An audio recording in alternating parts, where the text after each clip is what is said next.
Nagsugod ni sa post ni Mother Lou na ay gasumbong dili pa kuno.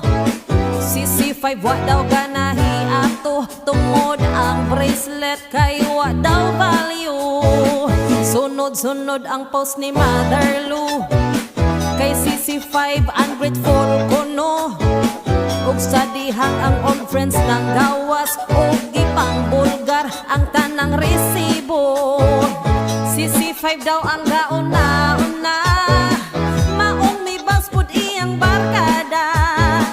Hasta mga vloggers gasabong na, tungod aning hatod-hatod storya. Naapay na amo nga red tibak, CC5 daw grabe jud ang bakak. Si little sister pod ang may bubwak, mga resibo sa mga libak. Naapoy nasuko nga inahan, kayang anak pod gidiskitahan.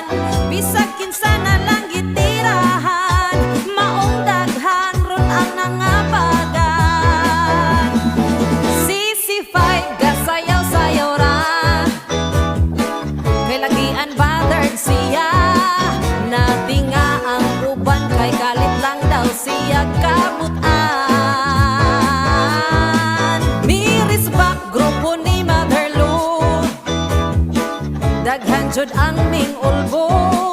Hasta ang talent fee sa chit-chat 5K ra daw kuno.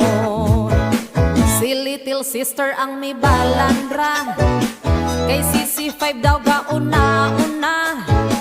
Ingon pud sila nasuko kuno, kay lagi dawa ni siya pautanga.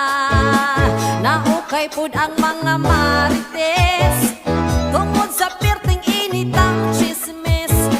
Mga patama nga wadyoy hunong, mauban ni gitawag nga online sabong. Kagubutrong sa social media, nagtunay-unay sila. Mauna basta di ilugar ang pagkalibakira. Ang uban gilamon sa sistema, kay powerful daw sila. Pero mas nindot ipuyo nga malinawong rata.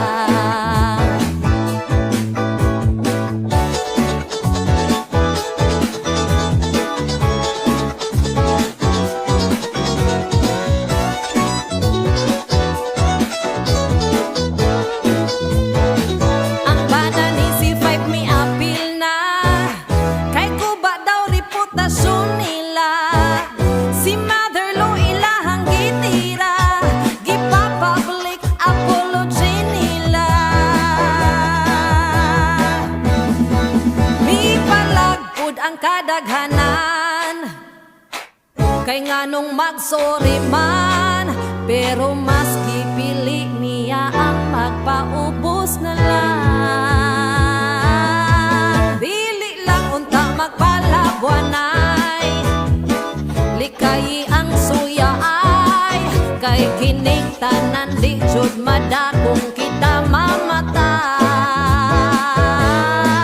Ay lang po tuod ayon sa storya, husay akong madapa. Likay ang pagsigig sibya diri sa social media.